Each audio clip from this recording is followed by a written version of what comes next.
These last few weeks, I've been fascinated by this story. Did you hear there was a pro wrestling match on Mount Everest? I have so many questions. How did they do this? Why did they do this? But when it comes to the who, I got it covered. She's talking to us next.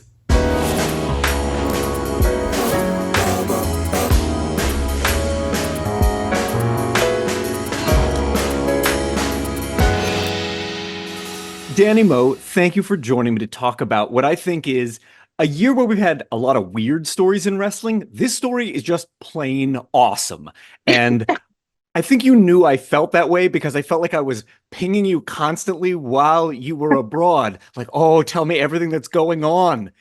This is so cool. And I know there were some setbacks to getting this match, right? It was over a Yeah. year in the making because they had earthquakes over there. Yep. Go back to like how did you get chosen to be part of this thing?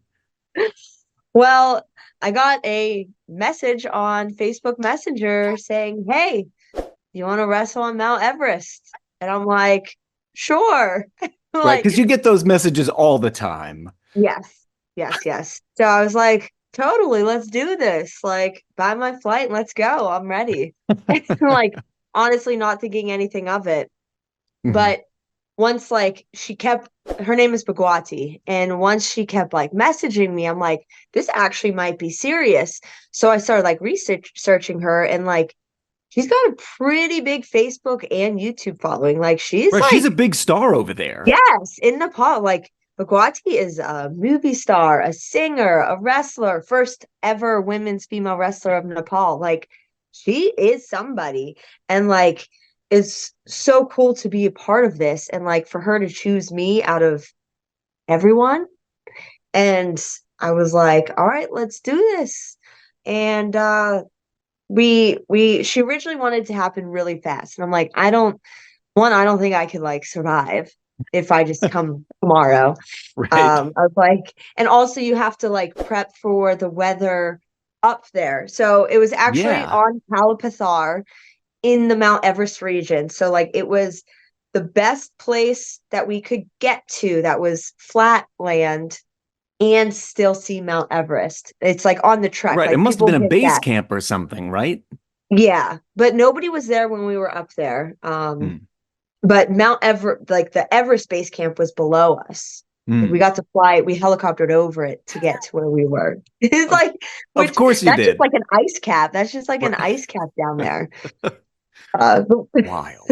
Wild. So I think most people probably aren't aware that there is wrestling in Nepal. Like when we think about wrestling, we're very US centric, Mexico, Japan, these kinds of places, the yep. UK.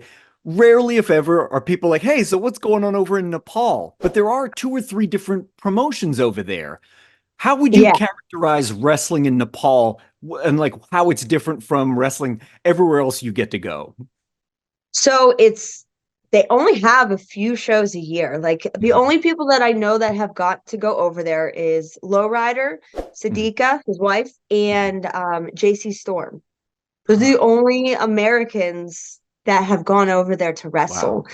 And literally, like, apparently, there's only like three, maybe four matches on a show. Hmm. But they're a huge spectacle because it doesn't happen there. Right. I've seen some photos that, I mean, the crowds they get, they're Thousands of everywhere. The people. people are everywhere. Yes, it's insane. So I'm like, I want to go for one of like the big shows because when Right. we wrestled, there were six of us up there, like two of us wrestling, an announcer, our Zueli, who's also a wrestler. She's actually here in the United States right Oh, now. Yeah, she just got here like last week. And then our photographer and our Sherpa. So like wow. there was only so many of us up there. Right. But I think I hope this could bring more to them so that they can have more shows because Hmm. the country is behind her. Like there were so many sponsors to get me there to like make Hmm. all of this happen. And being that I'm an outsider, like I'm a tourist, so everything that they like the helicopter, like just being at different locations, like going to the Monkey Temple, I cost more money than they did. Hmm. Like they get it's like this much money and then it's like this much money for like the tourist to do the exact same thing.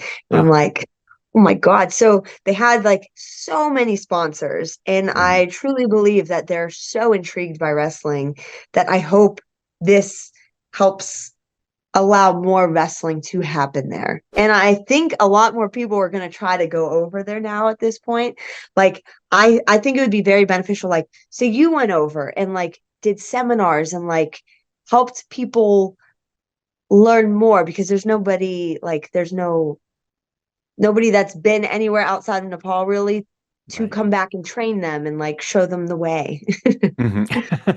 Not to like start do Star Wars or anything, but like there's nobody that's like knows the ins and the outs. They're learning from who they wrestle within and Mhm. what they see online. So I think Right. it'd be beneficial both for them to come here and for people to go over there and do like month-long seminars. Like I think that'd be so awesome for them. Right on. You've already got my gears turning on that. Thank you very much. You're welcome. Did you do a lot of very like specific training for the fact? So this match, it was over 18,000 feet above sea level. So I Yeah. know you keep yourself in pretty phenomenal shape as is. Do you have to train for like the elevation at all? No, I definitely did not train extra like I should have, because honestly, leading up to it, like until I have a flight in hand, that goes for any promotion, I don't trust. I don't I'm right believe there it will with you. happen. Yep. Because like things get booked and then you just know you don't hear anything, and then you're like, okay, well the day was last week, so I guess that's not happening. So but about a month prior, I reached out to this company, Oxyflow. It's like this little mouth guard Mm. that goes in your mouth. Oh, I think It's I've heard of this. it's like the new version of training mask. And Yes. it's a lot smaller. And all you do is 3 times a day, you take 5 deep breaths, and it's supposed to help open your lung capacity, clear anything out. Like if you're like a smoker, if you're around like bad Hmm. pollution, like it's going to get all of that to come out of your lungs, to open your lungs to allow more air in there. And Hmm. I truly believe me doing that for the month leading up to this really helped me, because when I got up there, when I stepped out of the helicopter, like my first thing, like I'm filming like everything, and I'm just Right. like, can I breathe? And I'm like, I feel pretty good. They were denser, deeper breaths, Hmm. but I felt good. I felt fine. I wasn't like, because like 50% less oxygen is a lot less oxygen than we're used to. Right. Yeah, I think people might underestimate what a difference that is.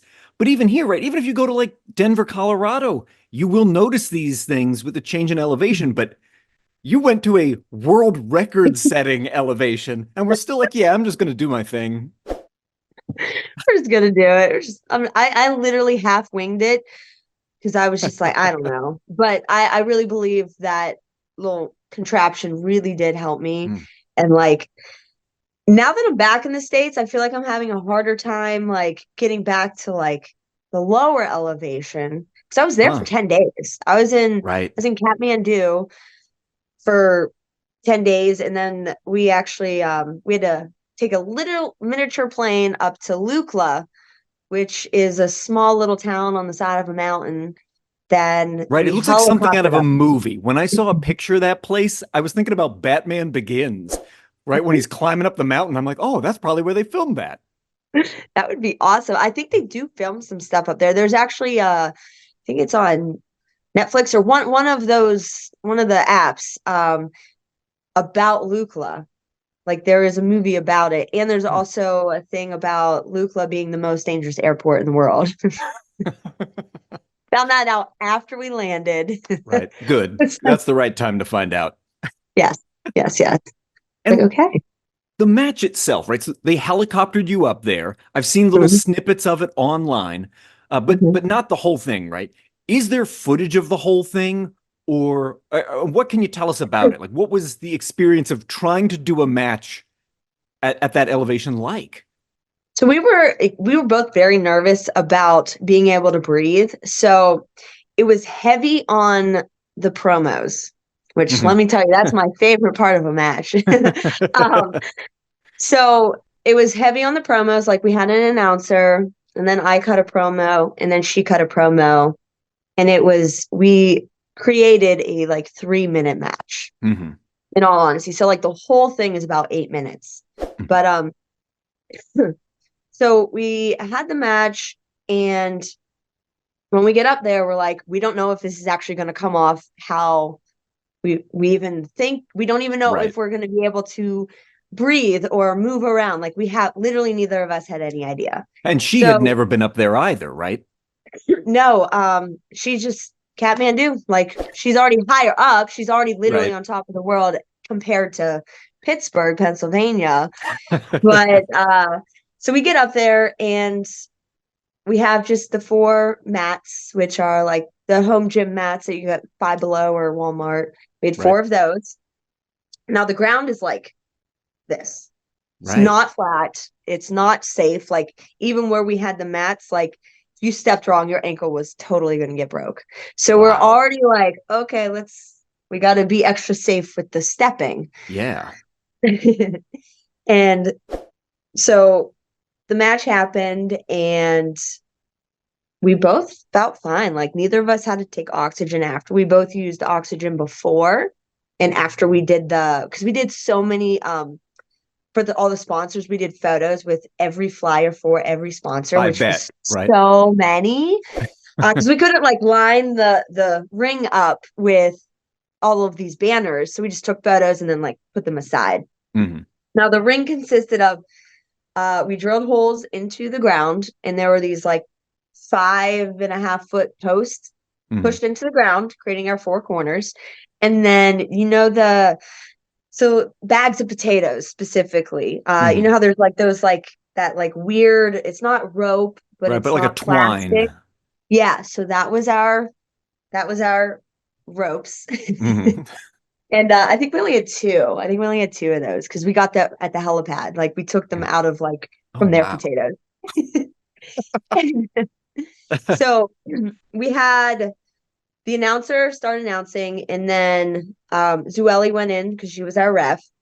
I go in to cut this promo, and I like had it all prepared, like I knew what I was gonna say. Like all I could say was, "I'm Dynamite Danny Moe. I'm from the United States of America, from the land of the stars and the stripes," and that's all I could say.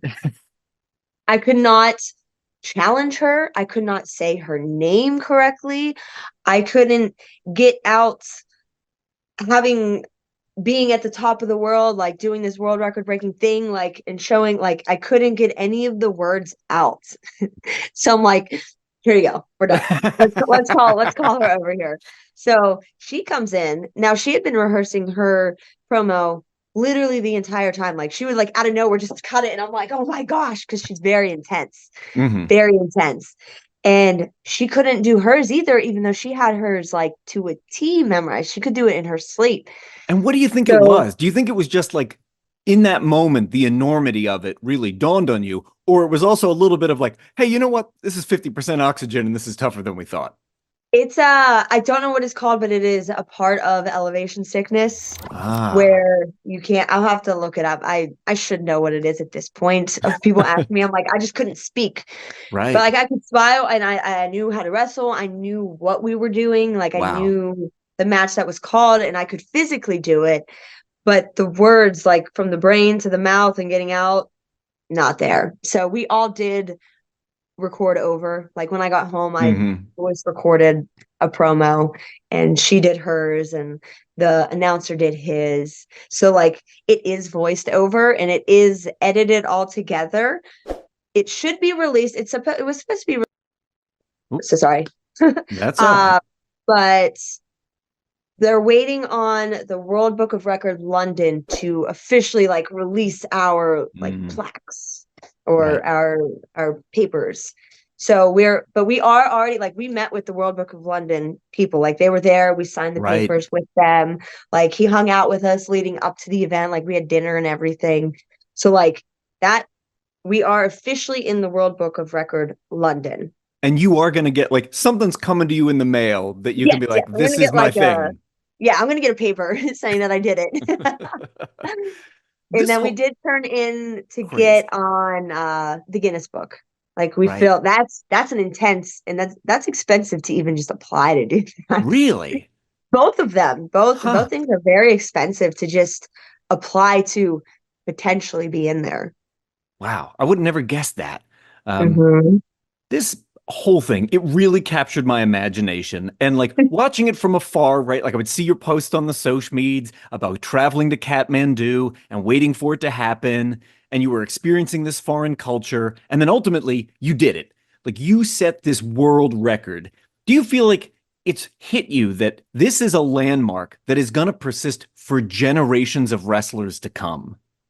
I kind of got the chills right there when you said that, but I don't think I've had a moment just to like take it in. Like I haven't had since I got home. Like I went literally got picked up at the airport by my sister and her husband, and they took me straight to a show.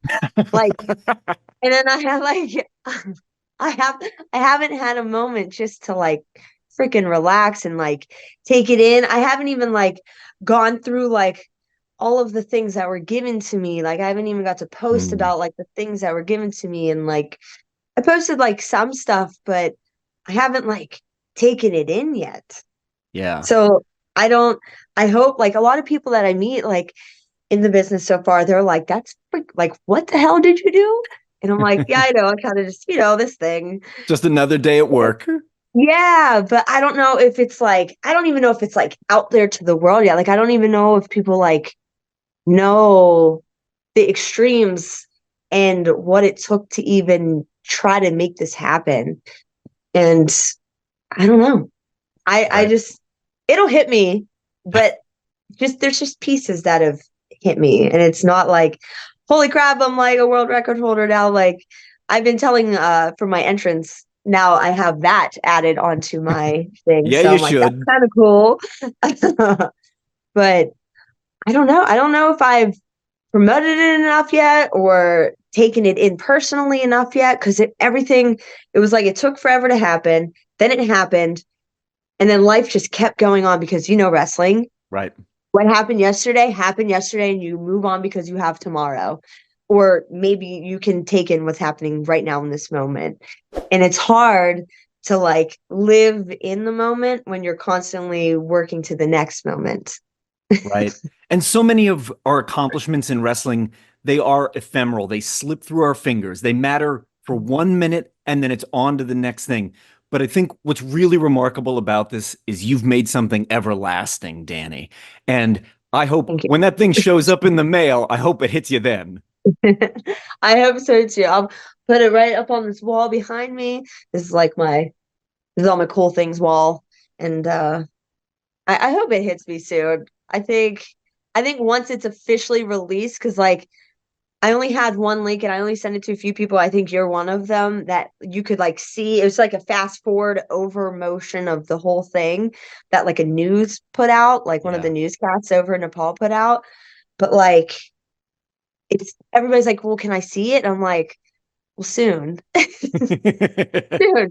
I have to wait for them to release it. I can't like I have a little bit of footage that I had on my phone, and it's not the best footage. I gave somebody my phone to film it because I have a great phone. They zoomed in, and there's just filming all over the place. Barely got the match. I'm like, you know what? I can't, whatever. I can't even be mad Mhm. because I got to experience it. So, like, that's cool in itself. But there is actual really good footage, like by three different camera angles. So, Yeah. just wait for it to see it actually posted. But I don't know. I freaking did it. I have a world record now. We created and broke a world record, and I'm sure a lot of people are probably going to try to break it now, um, or even attempt to break it. I don't know, but just I don't know where else is taller than that flat piece of land to have like a ring and be able to have the footage and get there and back safely. So I don't know. Right. A So first is much pretty went awesome. into it, but you actually did it. And that's Yes. awesome. My thanks to the incredibly busy Dani Moe for carving out time in her schedule to talk about this astounding feat with us. Appearing on screen right now is a playlist of the other interviews I've conducted here on the channel, covering topics from championship title belt manufacture to the design of pro wrestling merchandise. Click on it and I'll see you over there, or follow the link that's appearing on screen right now, which will take you to my Patreon. We would love to have you as part of our community.